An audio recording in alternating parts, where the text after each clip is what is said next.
Y me pasa que los extraño como que yo siempre digo que en una parte de mí esa nena de 10 años sigue estando ahí, porque los extraño, ¿verdad? Los quiero abrazar, los quiero tener conmigo, quisiera contarles cosas, tomar un mate, no sé, lo cotidiano. Luminarias, las calles, colgarse a los postes los mismos vecinos y comprar los elementos y poner las luces en las esquinas, las bocacalles y los desagües, las paradas de los colectivos, que ahora los municipios las ponen eso, pero en ese momento eran los vecinos. Se juntaban los ladrillos, el cemento de la calle y se ponían a hacer las paradas de los colectivos para que la gente espere que no le llueva en la cabeza, ¿cierto? Bueno, eso es lo que hacía mi viejo, lo que hacía mi hermano. Mi hermana Sonia militaba en la UES, la Unión de Estudiantes Secundarios, el sector más juvenil orgánico de la Juventud Peronista y de la Organización Político-Militar Montoneros. Y tenía una militancia muy consciente, muy abnegada. Mi hermana era como cualquier chica, pero también tenía sus particularidades. Era una chica muy aplicada en el colegio, era una chica de rasgos muy simples, tenía ya una complejidad en toda su acción de pensar mucho en los demás.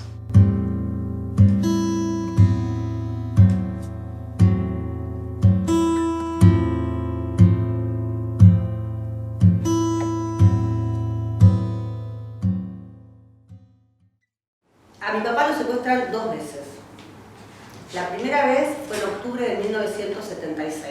Estábamos todos resguardados en las habitaciones y los que sufren, digamos, la violencia en ese momento fueron mi madre y mi padre y uno de mis hermanos. Llegan vehículos militares, se ponen la casa es una esquina, ¿no? El Chancho y Alsina es una esquina y ahí había muchos vehículos militares y bajan 3 o 4 personas uniformadas. Reitero, mi madre nunca pudo identificar a qué fuerza pertenecía a esas personas. Podían ser del ejército, de la marina o de la aeronáutica, tenían boinas, insignias, pero mi madre nunca pudo precisar a qué fuerzas pertenecían. Un paréntesis, después con el tiempo se sabe que todo lo que se denominaba la subzona 16, que abarcaba el partido de Morón, Merlo y Moreno, eso lo manejó la Fuerza Aérea, ¿sí? Lo vinieron a buscar en un operativo donde se llevan también a 2 compañeros de militancia más. Uno de esos es Chelo, que después vuelve a desaparecer también con mi hermana. Y otro era un vecino que vivía en lo que ahora es la parte de la autopista. En ese entonces no estaba el Buen Aire, la autopista del Buen Aire. Bueno, así que un compañero vivía ahí, compañero de militancia, ¿no? De trabajos barriales y demás. Y yo esto lo sé porque nos lo cuenta mi mamá, a mí y a mi hermano más chico, porque nosotros la verdad no nos despertamos esa noche. Y bueno, golpearon la puerta, entraron muchas personas armadas. ¿Cómo estaban vestidos? Estaban vestidos, algunos de civil y otros de fajina, creo que se dice, con armas largas, identificándose como fuerzas de seguridad. Revolvieron todo, se llevaron a mi papá, antes de llevárselo lo golpearon mucho. Y le ponen una bolsa en la cabeza, y esto aclaro no para asfixiarlo, para quitarle el aire, como se hacía también en algunas oportunidades, sino que era una bolsa que agarraron de la casa para hacer las compras, ¿sí? Uno iba al almacén, al lugar para comprar mercadería, la traían esa bolsa, con una de esas bolsas se la ponen para obstaculizarle la mirada, la visión, para que no lo vea. Entonces, la persona está, mi padre, sin poder verlos, y empieza a recibir golpes. Se dieron varias cosas interesantes. Primero, mis 2 hermanos más chicos, Ingrid no había cumplido los 9 y Germi tendría 6 o 7. No se despertaron en el allanamiento, a pesar de que no era una patota de civiles, sino que era el ejército. Vinieron con Unimox, armas largas y uniformados. Fue como el ejército. Sonia tampoco, y no la despertaron. Y a mí, yo me hice el dormido en ese momento, pero me piden que me baje de la cama porque habían encontrado una cantidad de revistas que eran revistas. Yo coleccionaba estampillas. Entonces, como al lado de lo que hoy es Canal 7, ahora hay un edificio enorme, carísimo, de departamentos, pero había un centro de educación física con pileta climatizada y X, que había hecho el peronismo un montón en la capital, y íbamos a hacer natación 2 veces por semana, por el colegio. Entonces yo me di cuenta que alrededor de eso había muchísimas delegaciones de embajadas, fundamentalmente de viviendas de embajadores de distintos países. Entonces iba, tocaba el timbre y les pedía estampillas, me daban sobres, que imagínense ustedes ahora, ¿no? Antes las cartas se mandaban por sobres, entonces era como una... Y yo coleccionaba estampillas y me daban revistas o turísticas o cosas. Claro, muchos de ellos eran países socialistas. Bueno, entonces me hicieron un petit interrogatorio. Imagínense, yo hacía chiquito, así, 13 años, y echándole la culpa a los docentes. Este es el marxismo en las aulas. Porque yo lo primero que le dije cuando estaba paradito ahí, muertísimo de miedo, era, no, esto lo tengo por el colegio. Rápidamente tiré, como que lo pedíamos para estudiar en el colegio. Y me hicieron un discurso como de 10 minutos y ahí se lo llevan a papá. Una noche ya de fines de ese mes, algunas semanas luego de su secuestro, más o menos a la misma hora que se lo llevaron, 11:30 de la noche, estábamos todos preparados para ir a dormir, al otro día levantarnos temprano para ir al colegio. Mi madre, me acuerdo perfecto, tenía un camisón blanco, ya estábamos con ropa de cama, a punto de dormir. Golpeé en la puerta y mi madre, aterrorizada, ¿no? Porque hizo, ¿no?, el terror, el miedo que provocaba la dictadura, no saber nada de su marido durante semanas, y se escucha del otro lado, ¿quién es?, dice mi mamá, ¿no?, susurrando, ¿quién es? Y se escuchamos todos, papá. Y es la voz de mi viejo. Pero cuando abrimos la puerta, cuando mi mamá abrió la puerta, corriendo, salió desesperada, el que vimos no era papá. Estaba tan golpeado, tan flaco, tan sucio, que no nos podemos olvidar más con mi hermano esa imagen, ¿no? De abrazarlo, pero de dudar si era o no era, porque habían pasado solo 12 días, así que imagínense, solo 12 días. Y sin embargo estaba irreconocible. Tenía muchos golpes, marcas de tortura por todos lados.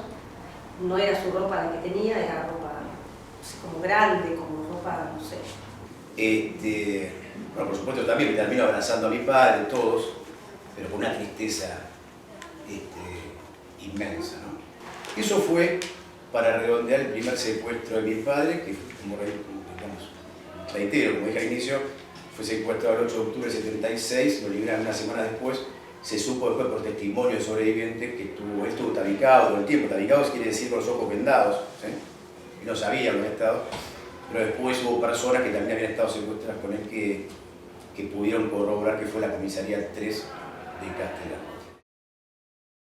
Y después de eso, mi papá se quiso ir en realidad del país, donde pasó a muchos que habían recordado la libertad, muchos que quisieron exiliarse, pero mi mamá le dijo en su inocencia, pero si ya te soltaron, ya está, ya no te van a perseguir más.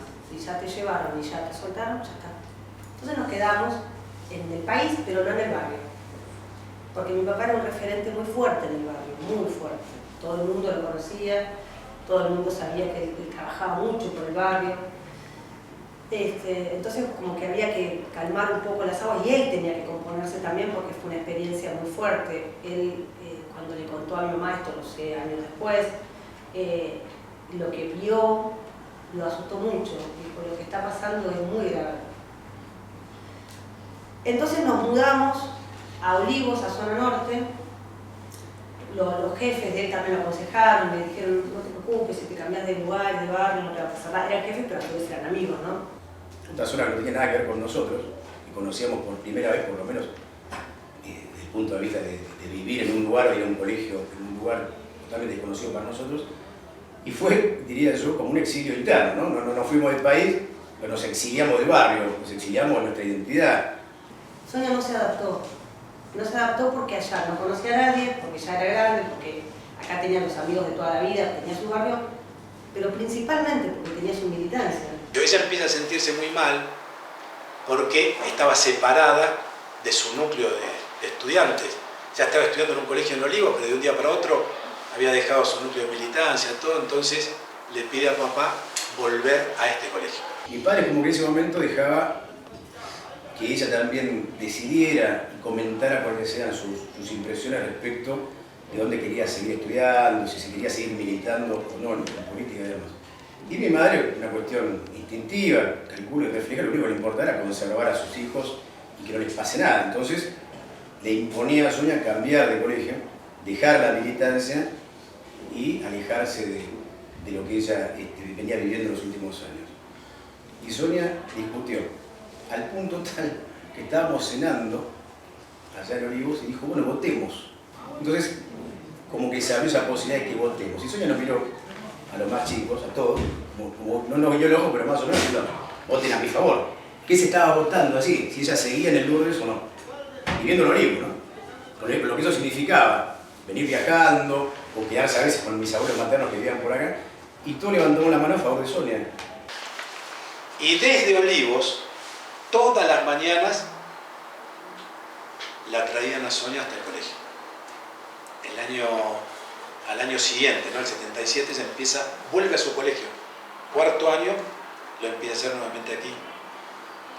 Y después de eso se iba a ver a mis abuelos que vivían acá, yo qué sé, después viajaba nuevamente hasta Olivos, que era su casa. Nadie sabía dónde estábamos.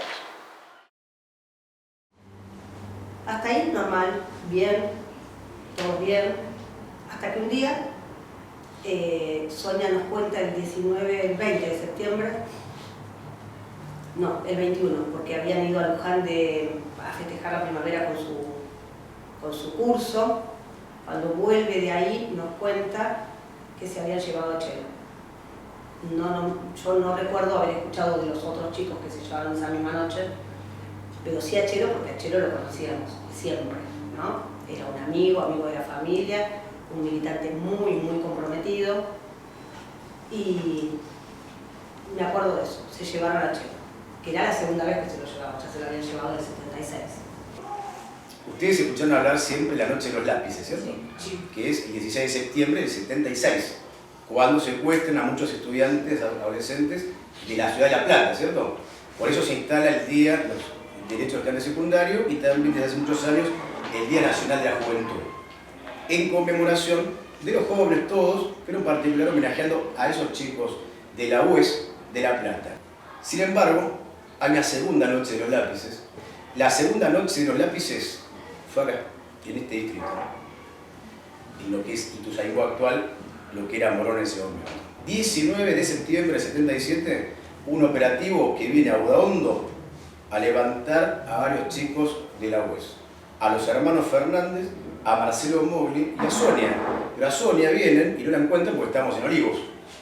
Entonces tardan en dar con el domicilio, que después se lo terminan sacando a mis abuelos.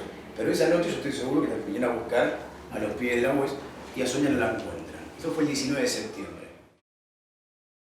Sonia la vienen a buscar el 27 de septiembre pasada las 12, o sea que ya era 28 de septiembre. Primero la vienen a buscar acá, a esta casa de acá, de Udaondo, pero no estábamos. Entonces se van a la casa de mis abuelos, los tienen secuestrados en su misma casa y amenazados para que les den la dirección. Y se la dan. ¿Qué van a hacer? Les dieron la dirección y ahí cayeron a buscar a Sonia. En este caso, tiene la delicadeza de tocar el timbre, los tipos, No es que entran a las patas, se tocan el timbre, pero cuando mi padre abre, gente de civil con armas largas, como en el primer secuestro estaban uniformados, en este caso no. En este caso estaban de civil y se presentan como fuerzas conjuntas. Fuerzas conjuntas se denomina cuando hay distintas fuerzas, ¿sí?, que hacen a un grupo. Y que venían a buscar a Sonia, así directamente. Cuando mi padre, también seguía siendo un cuadro militante en la política, No obstante, no estaba expuesto en este barrio como había estado en el secuestro anterior. Sin embargo, mi padre dice, bueno, séle a mí, dice mi papá. ¿Por qué se la van a llevar a ella? Hasta dice, tiene 16 años, es una excelente estudiante. ¿Qué crimen cometió? ¿Por qué se la van a llevar? Mi padre se resiste, mi madre presenciando esto, nosotros en las habitaciones, ninguno estaba viendo lo que sucedía, estamos todos encerrados en las habitaciones. Y a mi padre lo reducen, lo atan y lo llevan al baño. ¿Dónde está Sonia? ¿Dónde está Sonia? ¿Dónde está Sonia? Está durmiendo, despiértela. Mi mamá la fue a llamar y Sonia se despertó y Sonia era muy tranquila, muy tranquila. Si ella tuviera que estar hablando acá, hablaría muy pausado, muy tranquila, con una vocecita muy dulce. Y así fue, se levantó, se sacó todos sus anillos, usaba muchos anillos así como yo. Sacó sus anillos, su cadenita, las dejó, se cambió, como que supiera, ¿no? Claro, como si ella esperaba lo que iba a pasar. Y mi mamá estaba embarazada de Heidi, de 8 meses. En camisón y con 8 meses de embarazo se arrodilla, hace este gesto al tipo, le dice, señor, por favor, si se van a llevar a mi hija, yo quiero ir con ella, déjeme acompañarla. Los tipos diciendo, no, quédese tranquila, vamos a llevar a la comisaría más cercana y después la devolvemos, vamos a hacer unas preguntas. Mi madre, por supuesto, no aceptó eso y seguía. Entonces lo mandan a llamar a mi papá y traigan al hombre. Y uno de los señores que estaban ahí, no sabemos si le tuvo piedad o qué, pero le dijo a mi papá, calme a su esposa porque si no esto va a ser peor. Ustedes tengan en cuenta lo siguiente, eran personas, parte del gobierno, parte de las patotas del secuestro de exterminio ya existía en el país, todos con armas, podrían haber hecho lo que querían con todos nosotros. Podrían habernos acribillado a todos ese día, podrían habernos llevado a todos. Entonces mi padre, en esa situación de impotencia absoluta, sabiendo que se iban a llevar a Sonia de todas maneras, y sabiendo que están diciendo, si no se calma, la llevamos a su mujer embarazada de 8 meses. Hoy yo me tomo este paréntesis para decir justamente que hay un montón de nietos adultos por recuperar por las abuelas de Plaza de Mayo. ¿Ustedes saben eso? Bueno, a mi madre seguramente se la secuestraron esa noche, hubiesen esperado para que dé a luz, la hubiesen matado, estaría desaparecida y Heidi, mi hermana, serían las nietas que estaríamos buscando, ¿sí? Esto lo digo porque mi madre, no obstante la tragedia que nos atravesó como familia, fue increíble, fue inmensa, siempre decía, siempre puede ser peor. O sea, ese día se llevaron a Sonia, después se llevaban a tu papá, pero también podrían haber llevado a mí ese día. Y ustedes serían huérfanos de padre y madre, y estarían con los abuelos buscando a la más chica Heidi, que ustedes no sabían si era mujer, era hombre en ese momento, ¿sí? Una hermana más. Bueno, eso no nos consuela, nunca nos consoló, pero siempre hemos sido objetivos a decir, siempre, cuando uno piensa que nada puede ser peor, siempre puede ser peor. Y se la llevan a Sonia y yo pude ver a través de la puerta abierta cuando mamá, que estaba con la panza así, pobre mamá, le hace poner un saquito y Sonia estaba tranquila, la tranquilizó a mamá y mamá le llevó un documento, la cédula. En ese momento la cédula era muy importante, no había DNI. ¿No? Esas cosas que tienen los padres, ¿no? Porque imagínate, 20 tipos disfrazados, con armas, yo qué sé, vos les llevas creyendo que eso va a solucionar algo. Sonia tenía en ese momento 16 años.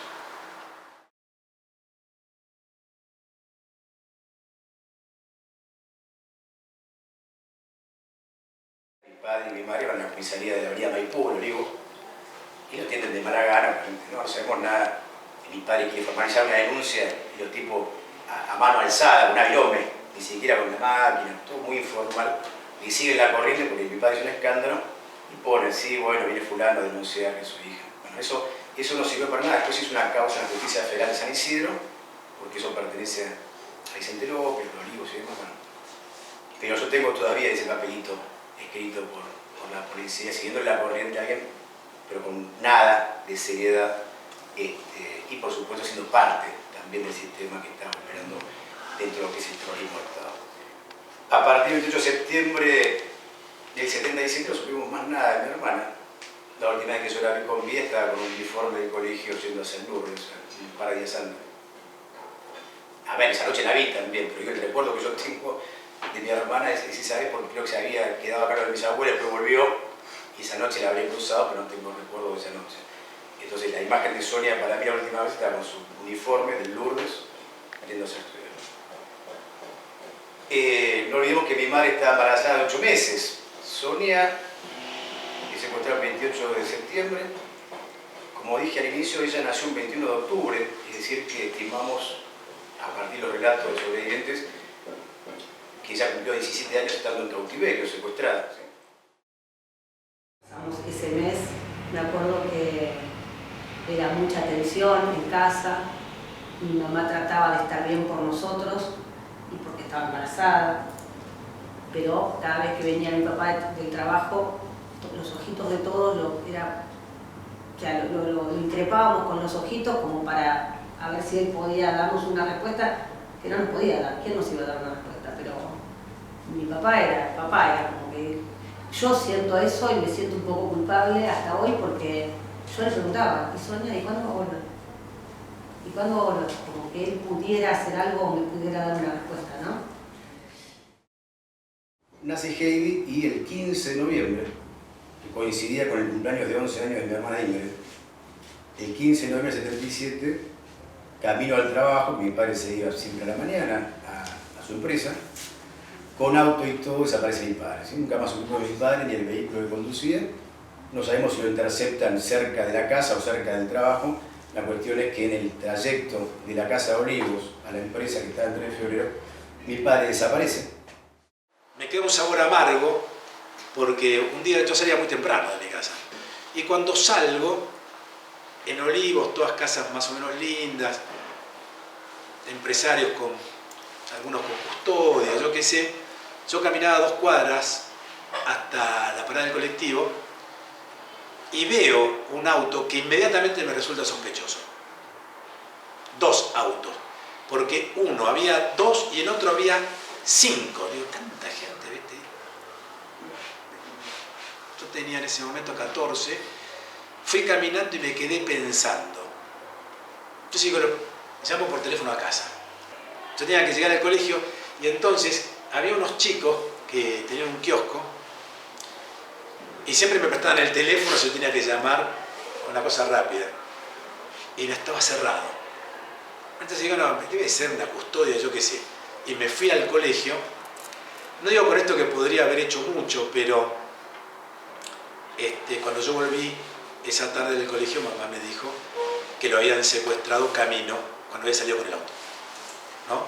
Porque al no hacer un contacto con ella, no avisar, se empieza a buscar, se hace el recorrido y yo qué sé, y descubren que a unas cuadras de ahí le habían cruzado un par de autos y se lo habían llevado. Y se llevaron también su auto, ¿no?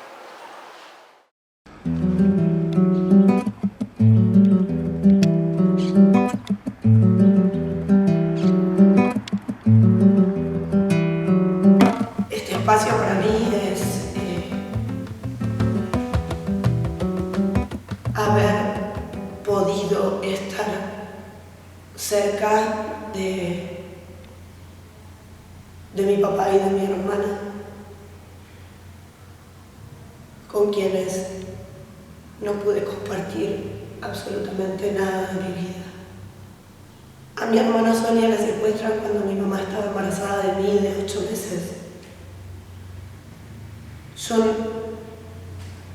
no la conozco llegando a esta vida y ella no me ve a mí ni un solo minuto de nacida. Mi papá, por el contrario, está conmigo unos 20 días, porque lo secuestran el 15 de noviembre de 1977. Y yo nací un 24 de octubre.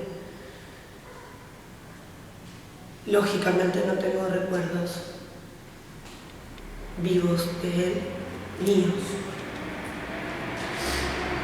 Todo lo que sé de mi padre y de mi hermana me enorgullece. Son anécdotas, son imágenes, son valores.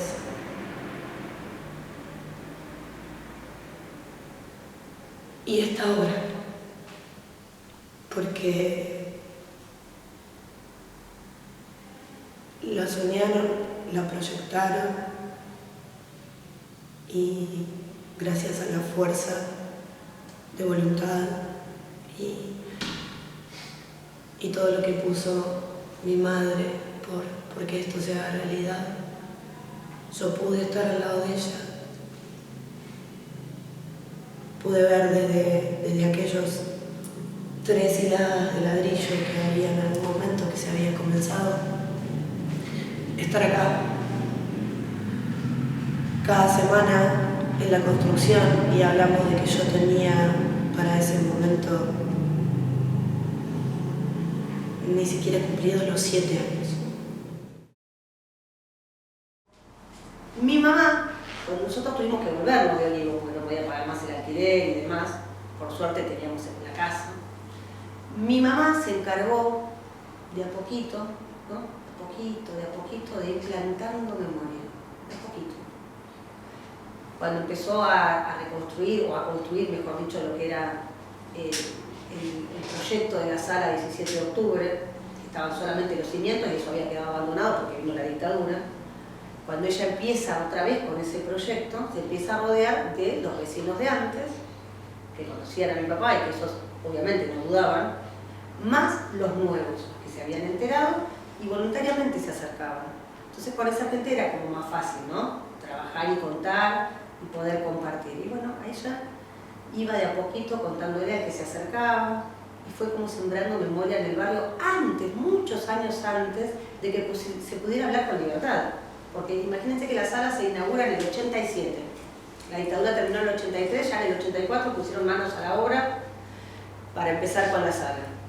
Y ella, o sea, todavía, o sea, los represores, los organismos de represión seguían intactos, porque no es que se terminó la dictadura y todo desapareció, o sea, seguían. Mucha gente tenía miedo de participar. Pero bueno, mi mamá se encargó de motorizar esa obra que en el 87 se termina inaugurando y que hoy es lo que es.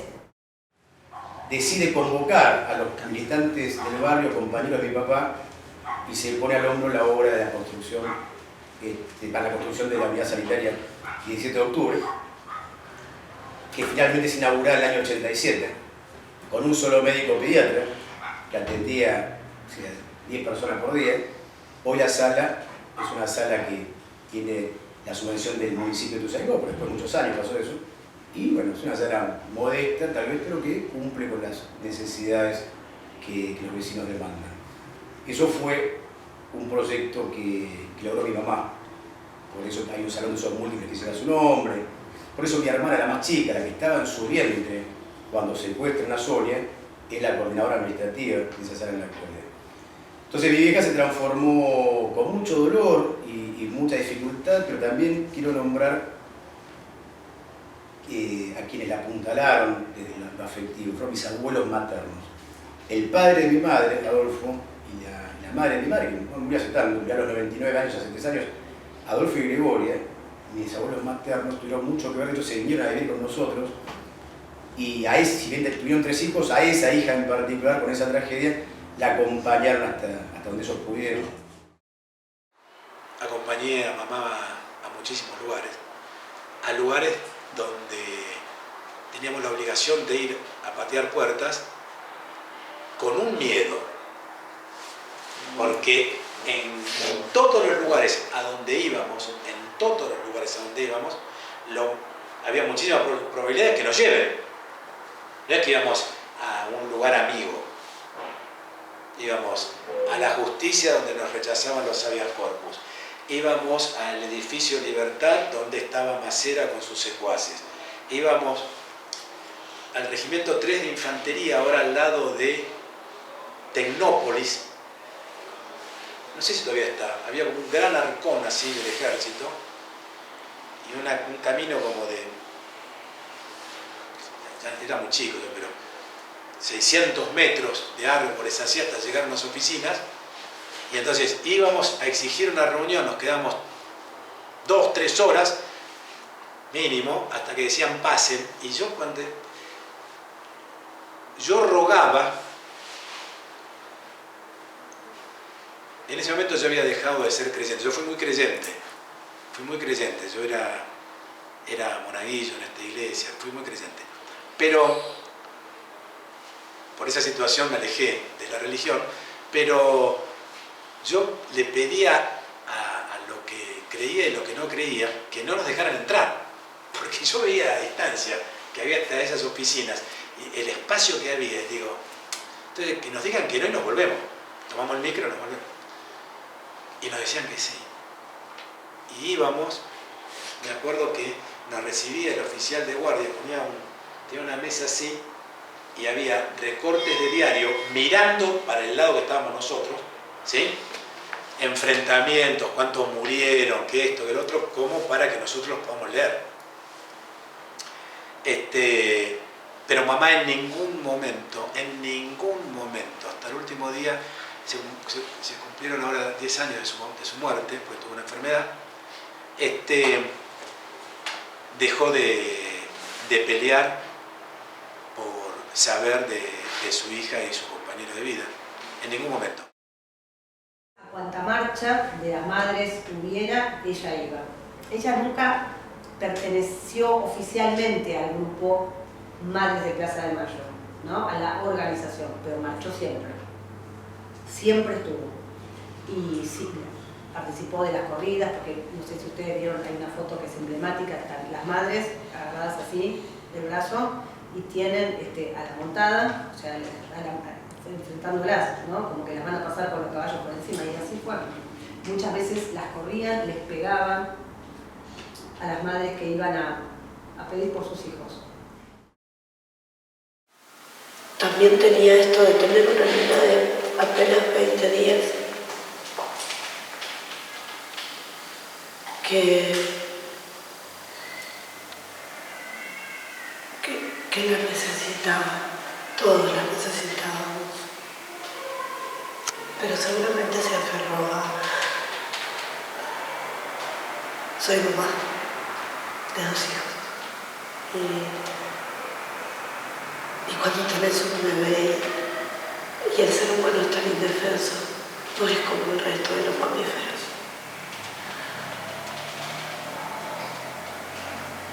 Ese bebé necesita tanto a una madre.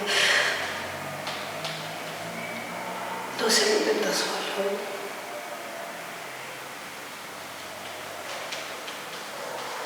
Y yo estaba ahí.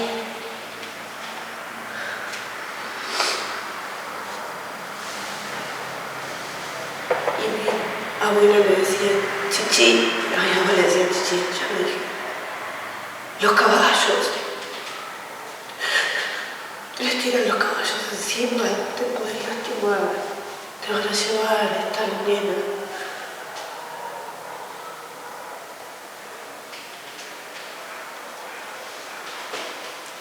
Iba a todo, hacía todo. Pero seguramente mucho menos de lo que hubiera hecho si yo no hubiera estado esperándola. Mis primeros años de vida fueron en dictadura y fueron esperando a mi papá y a mi hermana. Y digo esperando porque cada noche mi mamá, con mucha fe, aferrada en la fe, rezaba conmigo.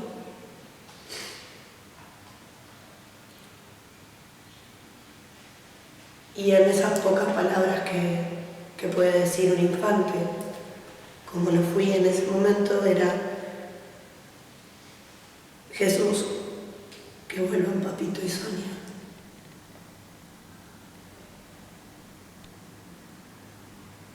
Y conmigo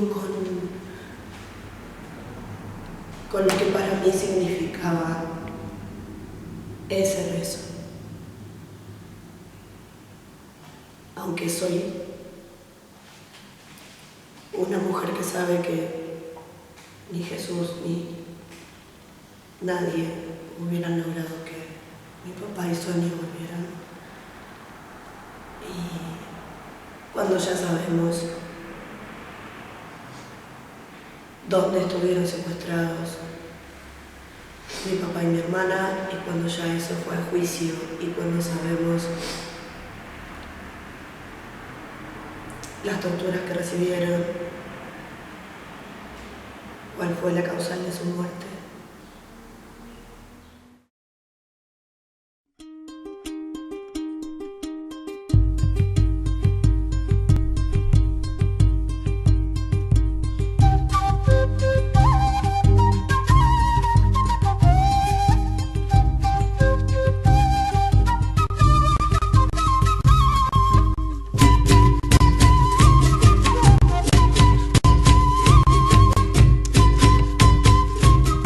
Herman von Schmeling, estoy en los tribunales federales de La Plata porque hoy declaro representando a mi familia por la desaparición de mi padre, Herman, y de mi hermana Sonia.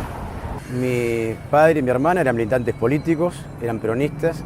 Mi padre integraba la organización Montoneros, mi hermana era integrante de la UES, de la Unión de Estudiantes Secundarios.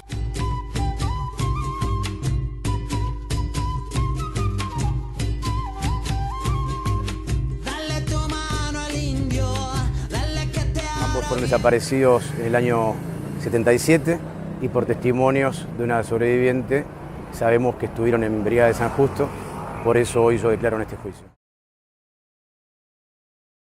La actualidad es adversa en todo sentido y si hablamos de los crímenes de lesa humanidad, tengo que decir que muchos genocidas están en sus casas, en la comodidad de sus hogares por los arrestos domiciliarios, porque muchos ya cumplieron más de 70 años.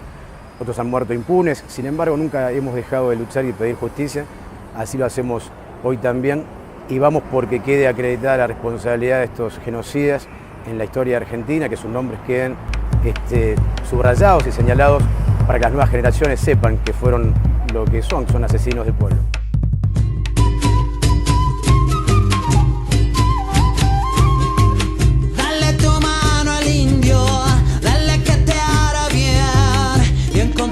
El camino como ayer yo lo encontré. Es el tiempo del cobre, mestizo, grito y fusil. Si no se abren las puertas, el pueblo las ha de abrir. Desaparecida cuando tenía 16 años, ahí mi hijo está portando su foto. Hija de Herman von Schmeling, que tenía 38 años. En principio decirles que siento así como una fuerza especial, nuestros desaparecidos están acá acompañándonos, no soy como siempre, están siempre presentes. Agradecer a todos los compañeros que están hoy en este día, es una fecha muy importante, es muy fuerte estar acá, más allá de que el contexto político es totalmente desfavorable para nosotros. Este día, en esta justicia que tenemos, de todas maneras es muy importante porque es lo que venimos pidiendo hace más de 40 años. Es muy importante poder compartirlo con aquellos compañeros, hermanos que vienen caminando con nosotros y han sufrido con nosotros este genocidio. El querellante en nuestra causa es mi hermano Herman, que tenía tan solo 8 años cuando mi hermana y mi papá desaparecen. Es el que lleva la causa adelante, estamos todos con él no está hablando ahora porque está dentro del tribunal. No reconocí a mi padre porque estaba desfigurado de los golpes, tenía 20 kilos menos, tenía ropa que no le pertenecía, que no había sido la que se había llevado, tenía una bermuda sucia y una camisa toda rota, pero eso no era nada, además que de las barbas de tantas semanas. Yo a mi padre lo conocía o con bigotes que se usaban en la época o afeitado a veces, nunca con barba, pero eso no era el detalle. El tema es que estaba todo marcado, todo lastimado, tenía los ojos con llagas, tenía en la frente una marca muy importante que después yo supe que se llamaba tabique, estuvo vendado durante todo ese tiempo, y tenía quemaduras en todo el cuerpo, ¿sí? Que después me enteré que eran de la picana eléctrica. Lo habían torturado salvajemente, no había comido en todas esas semanas casi. Estaba totalmente deteriorado, yo no podía creer cómo esa persona era mi padre, ¿sí? De hecho, me costó varios segundos. Mi madre se abraza, yo tenía esa contradicción de haber escuchado a la voz de mi padre, pero que ese no sea mi padre, por lo menos dentro de mi concepción. Veo que se abraza a mi hermano mayor y ahí tengo que aceptar, ¿sí? Ahí sí lo empiezo a mirar ya con más atención Y yo entendí que le había pasado algo terrible, ¿sí? Que sí era mi padre, no podía creer, y todavía me cuesta creer lo que habían hecho con él. Fue algo muy duro transitar por cada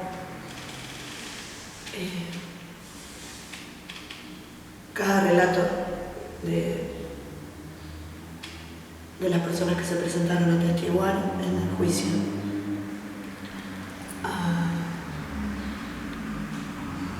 A la orilla de San Justo, donde fue la familia querellante, pero entre eso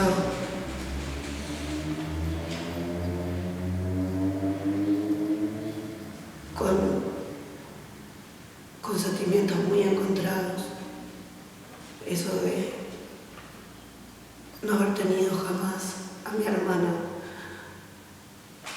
saber que mi hermana hablaba de mí, por ejemplo, y le comentaba a sus compañeros de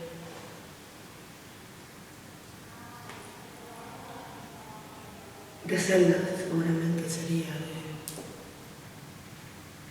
o con quien pudiera hablar, que yo seguramente había nacido y que ella no había podido conocer, como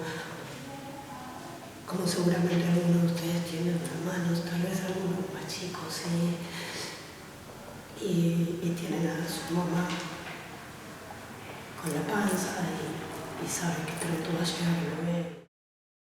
En el juicio de los integrantes de la Brigada de San Justo se pudo conocer cuál fue el final trágico de tu hermana y de tu papá. ¿Nos podrías contar sobre esos hechos?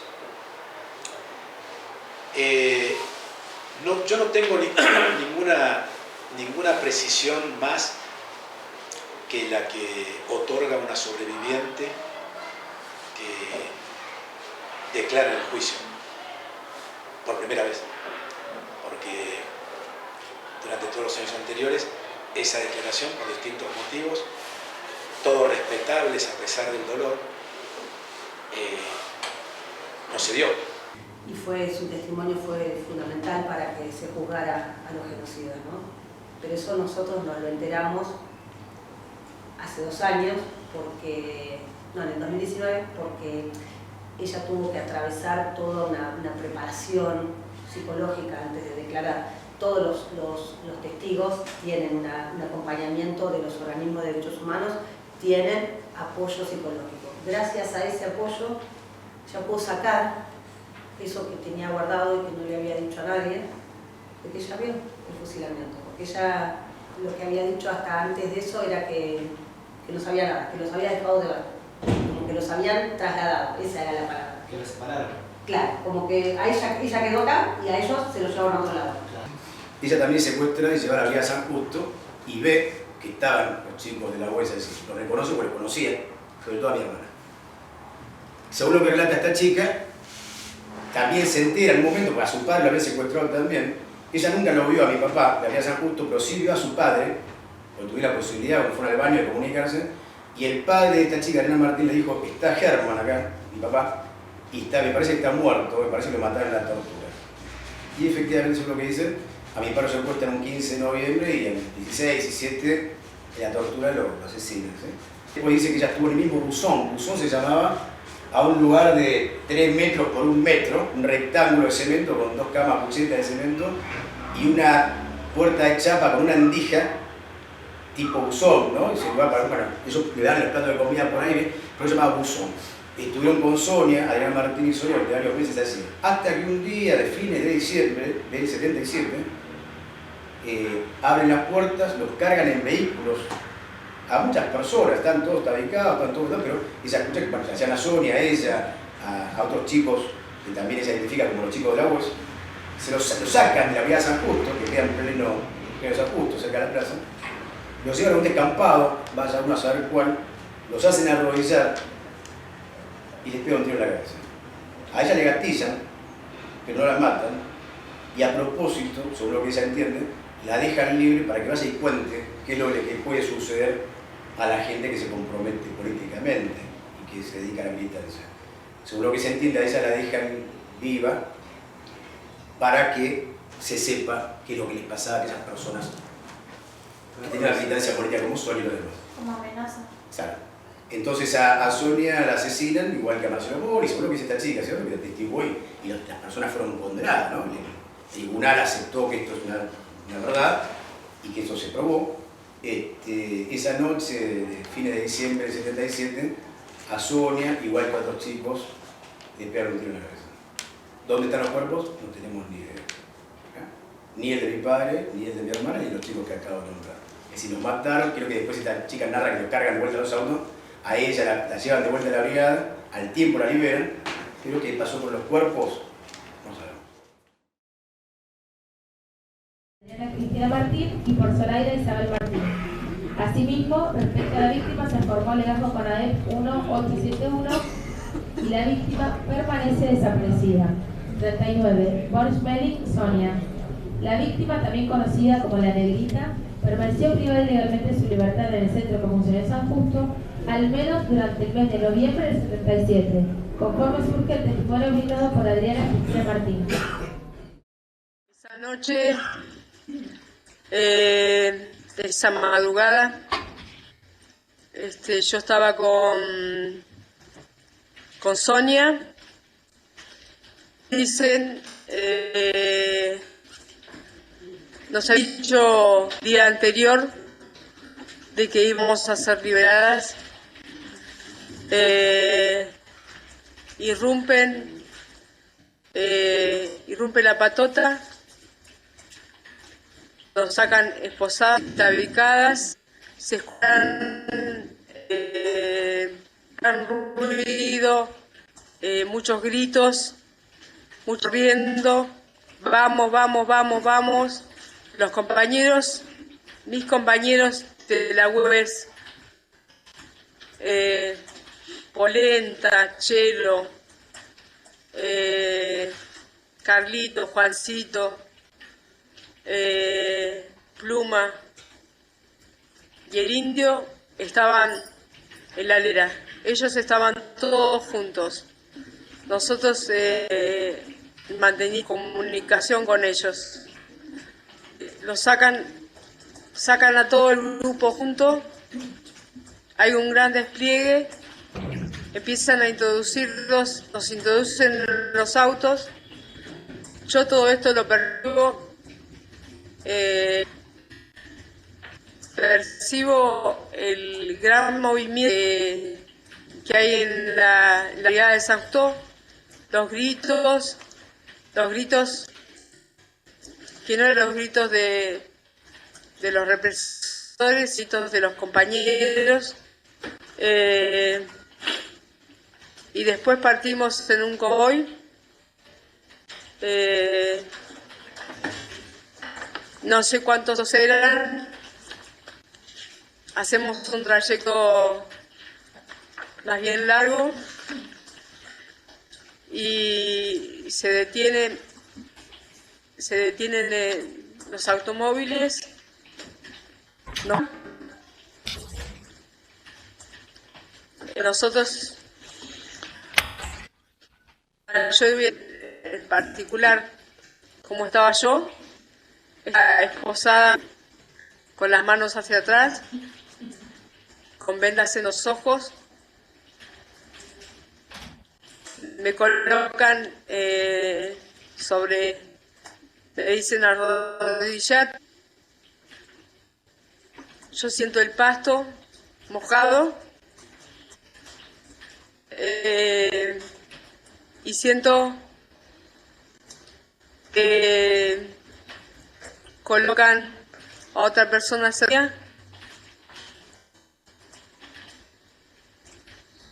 y creo que así lo hicieron simultáneamente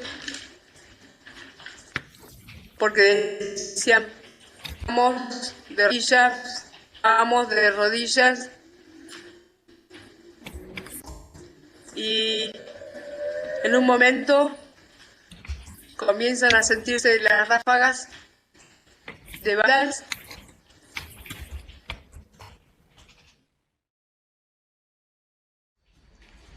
Mi papá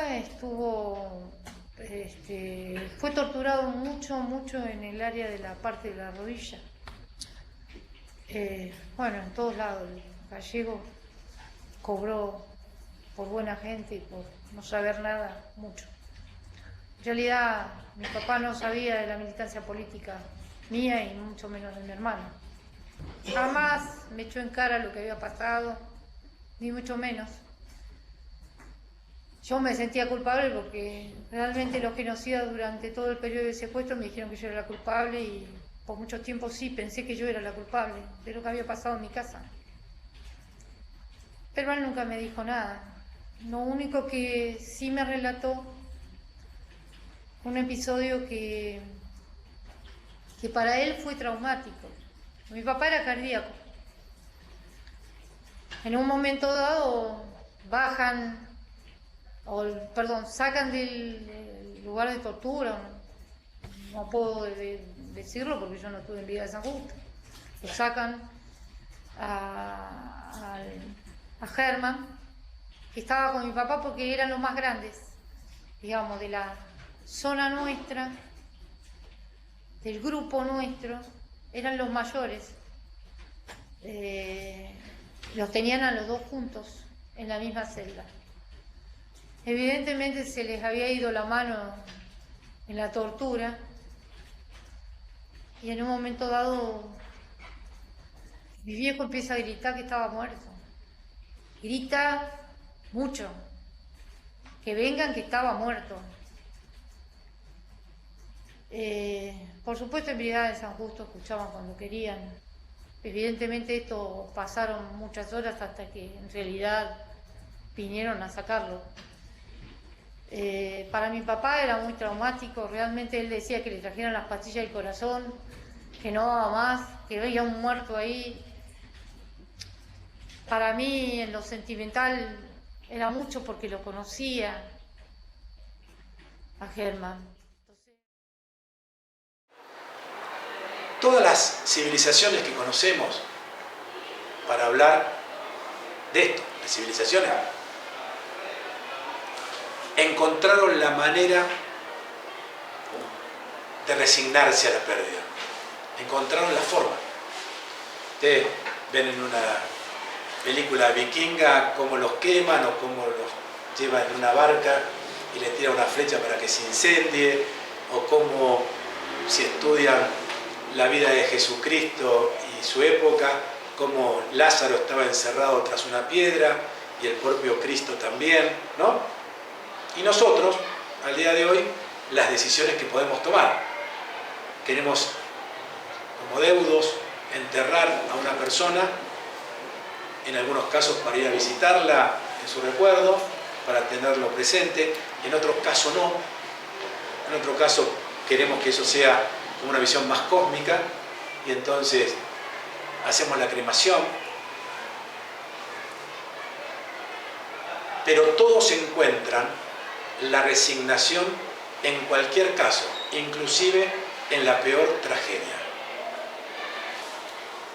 Cuando vos tenés a tu gente desaparecida, a pesar de que conscientemente interpretes que no hay ninguna posibilidad de que vuelvan, vos tenés congelada la vida en el último momento. No hubo espacio para la resignación. Hay una parte que falta en el proceso.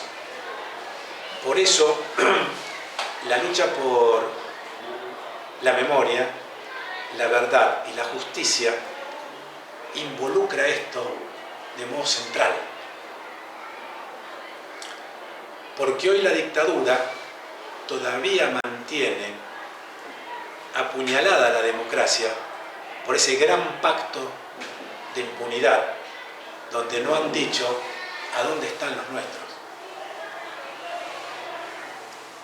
Entonces, cada vez que ese equipo maravilloso, que está laureado internacionalmente, que es el equipo argentino de antropología forense, que es el primer equipo que ha trabajado en este tipo de tragedias, ahora está trabajando en la Guerra Civil Española y en distintos lugares del mundo. Cada vez que hacen un descubrimiento con las muestras que la ciencia le puede aportar desde nuestra sangre, nosotros festejamos. No como el encuentro de un hueso, sino como el reconocimiento de una identidad y de una vida. ¿Qué cosas te fueron contando tu familia o la gente del barrio sobre tu papá o tu hermana? Mi papá era feliz. Cuando mi mamá dudaba de estar embarazada, él en el colectivo, cuando viajaba, ya le decía: vamos a ser papá, mi señora, no digas. Decía: Germán, no digas, porque no sabemos qué. Y ya todo el mundo sabía que mamá estaba embarazada, y así pasó con mi hermano Marcelo. Ante la mínima duda, él feliz salía así. A mi mamá le decían chichi, y le decía: mujer, mi señora está embarazada. Pero ¿cómo ya le contaste a los vecinos, Germán?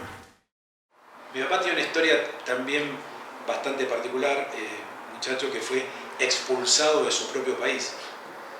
Mi papá nació en Paraguay y a los 17 años, cuando ya había terminado el colegio, estaba en la universidad, fue expulsado de su propio país. Había una dictadura que en Paraguay duró más de 40 años, pero él fue expulsado de su patria, ¿no? Mi padre viene expulsado acá, trabajando en una empresa que un tío de mi madre gerenciaba en Capital. Se conocen y se enamoran. Bueno, y se dan situaciones muy simpáticas para contarlas hoy, porque mi papá era un tipo militante político muy activo, y entonces en la casa de mi mamá lo querían echar a patadas. Y entonces no, había como una briga así entre la familia de mamá y papá, que estaba acá. Entonces un día se van, se escapan, y se genera una crisis tremenda, porque mamá era la primera hija de mi abuelo y sus dos hermanos no tenían hijos. Y eran 3 finlandeses que habían llegado a la Argentina, ¿viste? Y se estaban haciendo en la Argentina, y entonces se armó una crisis familiar para que mi mamá vuelva. Le echaban la culpa a mi abuelo, era toda una crisis familiar, y a la semana volvieron y se habían casado en una embajada, la Embajada de México, que permitía que chicos de 18 años se pudiesen casar. Hay una canción por ahí que tampoco la van a conocer, porque es de como hace 20 años, que decía en su estribillo: casémonos vía México, que era una forma de casarse. Si uno estaba casado, como no había divorcio, te podías casar vía México. Y si no tenías 21, porque en aquel momento la mayoría era 21, y te querías casar, lo podías hacer vía México. Y estos dos encontraron la trampa, se casaron, volvieron. Una gran historia después de amor en esa familia, porque mis abuelos maternos fueron quienes más acompañaron después la vida de mi papá y de mi mamá, y también el acompañamiento político que tuvieron ellos durante toda su vida. Fueron mis 2 abuelos maternos los que al principio querían sacarse de encima a papá. Bueno, entonces papá a los 18 años sigue acá con otros exiliados que luchaban en contra de la dictadura de Paraguay. Se da una situación muy ingrata, porque se intenta ingresar al Paraguay, hay una revuelta interna como para derrocar la dictadura, matan muchísima gente, muchos chicos. Papá, después de un tiempo de estar escondido, se salva, vuelve a la Argentina y empieza una vida ya más política local. Jamás dejó de su nacionalidad, pero hizo una vida política más local. Él tenía su trabajo acá, de hecho desarrolló distintos emprendimientos, fue empresario, bastante exitoso, pero nunca dejó de hacer política, en ningún momento. Y tenía ideas de izquierda, profundamente de izquierda. Entonces sus amigos acá locales eran de la izquierda más tradicional. Pero después, lo que es el fenómeno de los movimientos nacionales en cada uno de los países de la Tierra, ellos interpretan que inclusive sus ideas, que eran de izquierda, si no transitaban por el peronismo iba a ser comprensible para el pueblo peronista, que era la mayoría de nuestra gente. Yo cuando hablo de todo esto hablo desde mí, no quiero que ustedes se lleven mis ideas como la verdad revelada, pero son las mías, entonces después ustedes tienen que tenerlas ustedes. Pero en ese momento se dio una discusión en la Argentina, el peronismo estaba proscripto, había toda una lucha por el retorno del líder. Y lo que no es un detalle mínimo es que le decía, va a ser nena. Ay, hermano, no se sabe. Esas cosas no había ecografía, va a ser nena.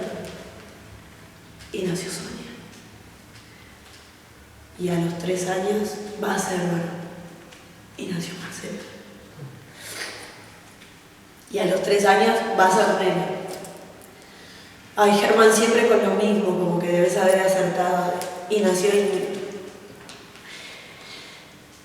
Y después era como que ya era con 3 y bueno, mi papá hubiera seguido teniendo hijos, lo que pasa es que los cargaba mi mamá, le dice, Germán, sí, yo quiero otro, le decía mi papá, mi abuelo.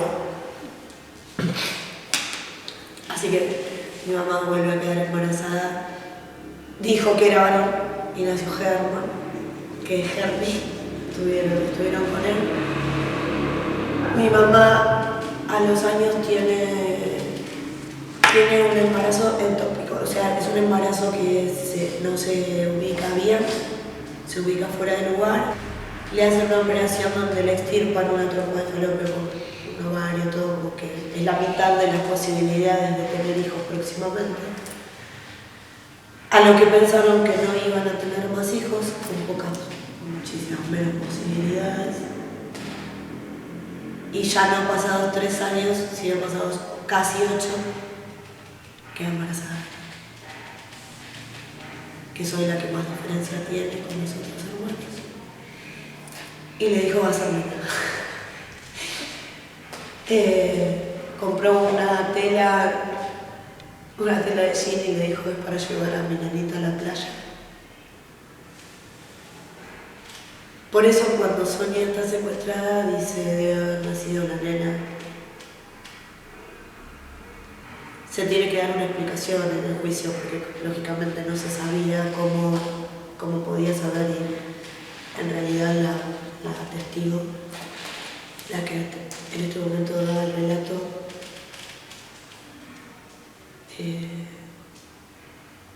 le dice es porque siempre acertaba.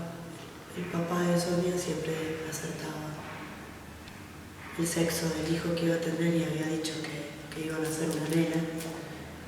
Confiando en eso, lo que decía Sonia era que era una bebé. Así que sí, Sonia esperaba a la bebé. Sonia era muy dulce. Hablaba muy pausado, tenía una sonrisa increíble y toda su impronta militante, o esa determinación de discutir hasta con mi madre para volver al colegio Lourdes, no lo hacía desde un carácter explosivo, como puedo tener yo, por ejemplo, o desde un carácter determinante y medio ácido. Era muy dulce, pero era cuando quería defender una idea, por supuesto lo hacía. A mí me tocó, no sé mis hermanos, que sea más leve, más allá de que soy una persona estructurada y bastante racional y bastante intelectual, siempre tuve mi costado artístico y quien despertó eso a mí fue Sonia. Yo conservo, se lo voy a mandar a Uriel ahora, así como le mandé un videito, un audio. Yo tenía 3 años y en esa época había grabadores, que era un aparato rectangular con un cassette, que era algo que tenía cinta en el medio. Bueno, un formato viejísimo que ustedes ni idea cómo se manejaba. Pero en aquella época era lo que había, ya la última tecnología era eso. Y ella escuchaba canciones de Sui Generis o de Claro, no sé, cosas que había en la época. Pero había una canción que también le gustaba y a mí, que yo tenía 3 años, como le diríamos ahora, me coacheaba, ¿no? Como que me enseñaba, yo era chiquito, no sabía ni leer, hasta ni siquiera iba al jardín de infante, me enseñaba a cantar la letra de memoria, me hacía escuchar el tema y después a capela ya ponía el botón rojo del rec, del grabador, y yo cantaba. Y era como un ejercicio que hacíamos y después en un asado familiar solía ser, bueno, ahora Germi, a mí me dicen Germi, para cantar, y yo cantaba 3, 4 años. No tengo muchos audios, tengo uno solo, pero y a ella no se la escucha, simplemente ella apretó y yo canto una canción. Ahora, cuando yo escucho esa canción, yo sé que ella está ahí.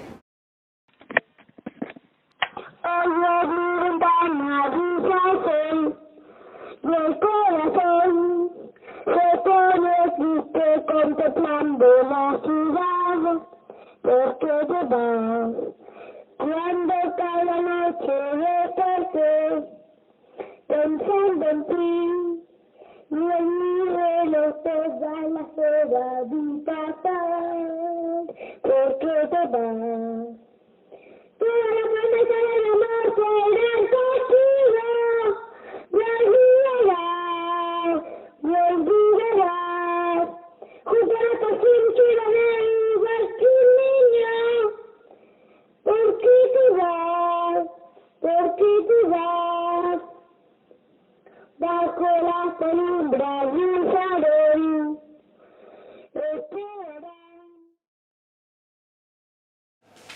¿Qué sentiste al saber que la escuela va a llevar el nombre de tu hermana Sonia? Una emoción enorme, enorme, enorme. Lloré. Definitivamente lloré. Me lo habían mandado, creo que a mi hermana me lo mandó. Y yo no sabía cuándo iba a ser. Y ya estaba muy contenta con la propuesta y con que el nombre de Sonia fuera uno de los que participaba para que ustedes y todo el resto del colegio es un orgullo y un día en la semana de la memoria vinieron los chicos del guión y también tuvimos una charla. Era en el marco de la Semana de la Memoria. No hablamos de eso. Y se acercó un día que estaba atendiendo, se acercó una chica y me dice, yo estuve cuando hablamos. Vine cuando vos nos diste mi le digo, sí. Te quería contar que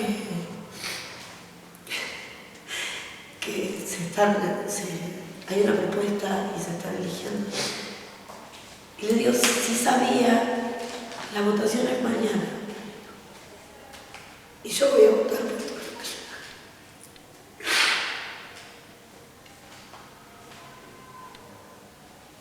Y quería contarte que voy a votar por Sonia. Le agradecí y fueron unos segundos, sí, lógicamente me emocioné mucho, muchísimo. Volví a emocionarme cuando, enterada incluso de cómo se componía la lista, decía, bueno,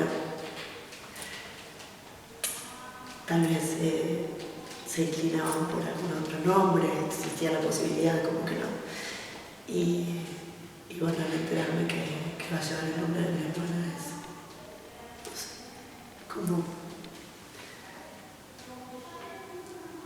como el alma a dar noche.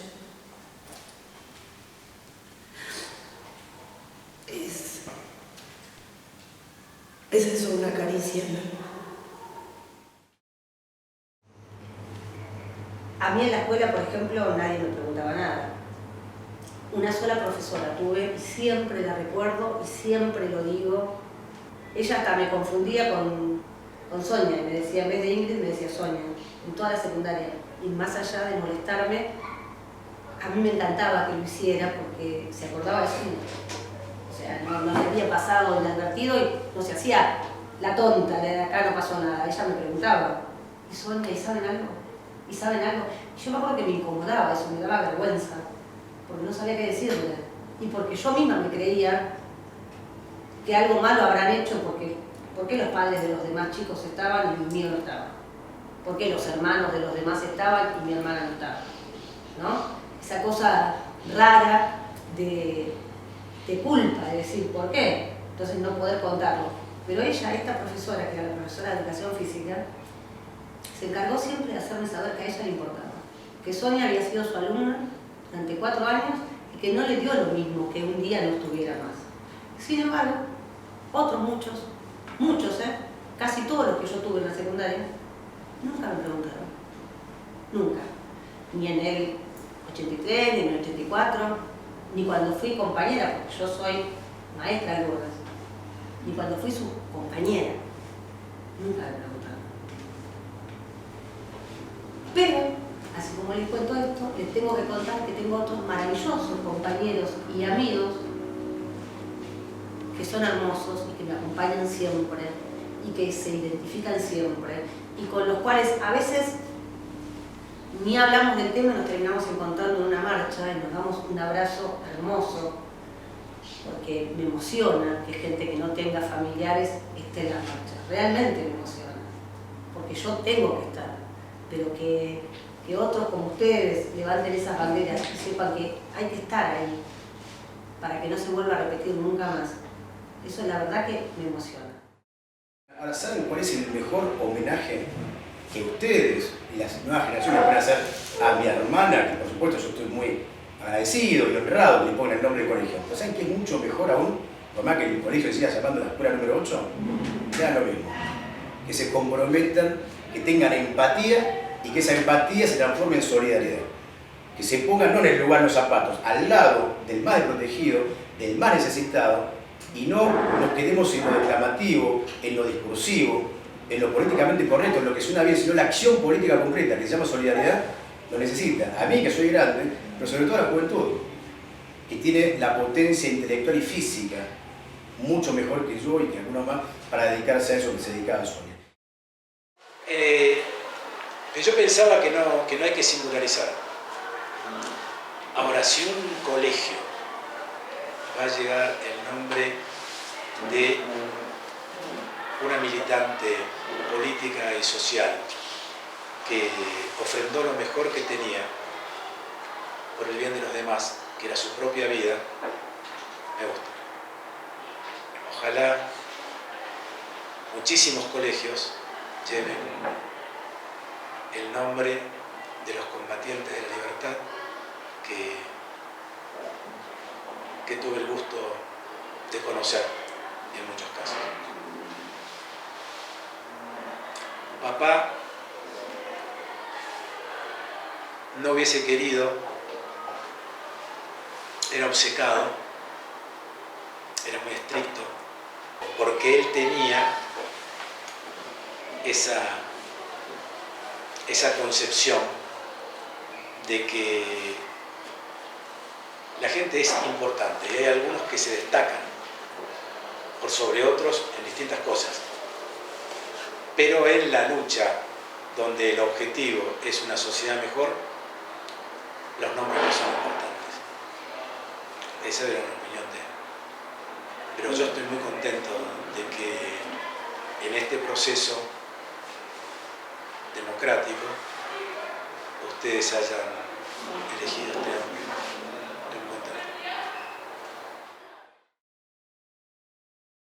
Esta sería la última pregunta. ¿Cómo quisieras que tu papá y Sonia sean recordados?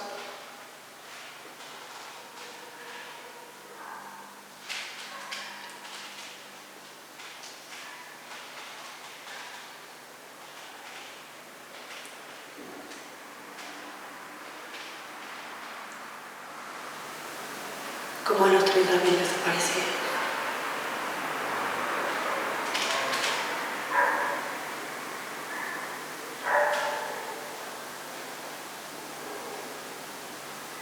Todo el mundo recuerde que los sacaron de sus vidas para torturarlos.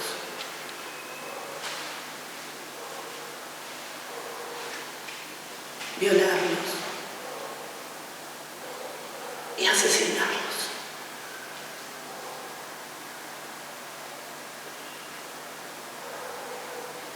Que eran padres, hermanos, hijos.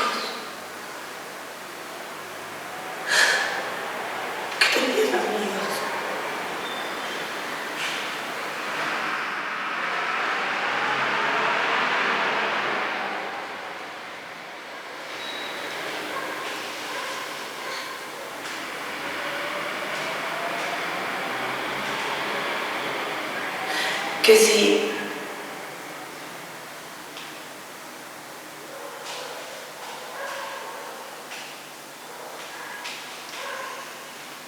por el solo hecho de pensar distinto, alguien se cree con derecho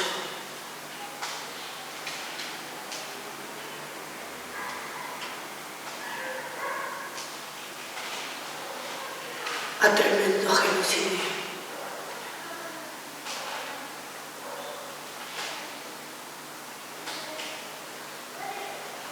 Que todas esas muertes valgan para que esto no pase nunca más. Que cada vez que se acuerden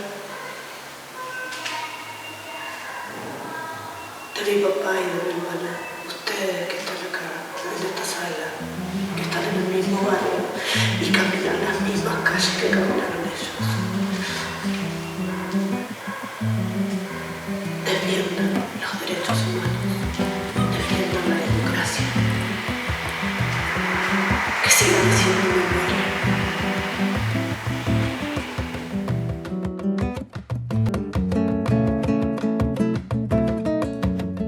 La pena de prisión absoluta, prisión perpetua, inhabilitación absoluta y perpetua, accesorias legales, con el delito de imposición de tormentos, agravados por tratarse de perseguidos políticos, en perjuicio de Enrique Ricardo Rodríguez Ramírez, Juan Alejandro Fernández González, Jorge Luis Fernández González, Marcelo Roberto Moglia, Alejandro Fabián Aybar, Luis Ángel García y Sonia Bonsbeck.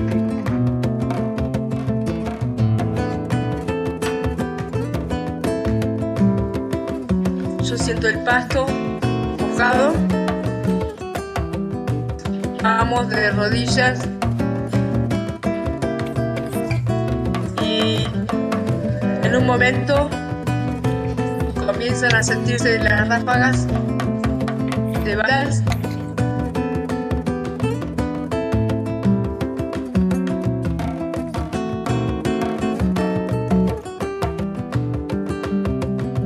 Al igual que Germán, terrible, digamos.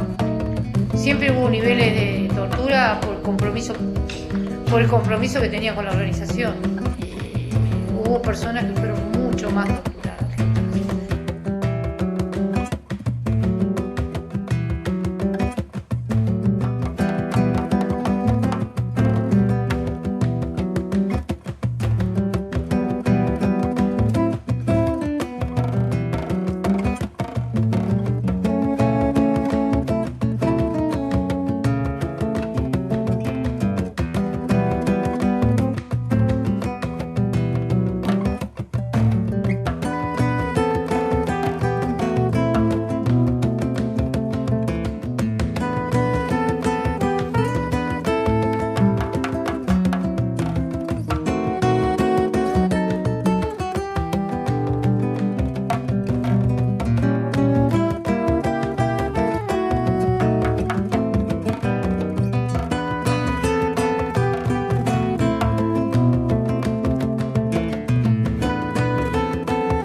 Queremos cárcel común, perpetua y efectiva para todos los genocidas, y memoria, verdad y justicia.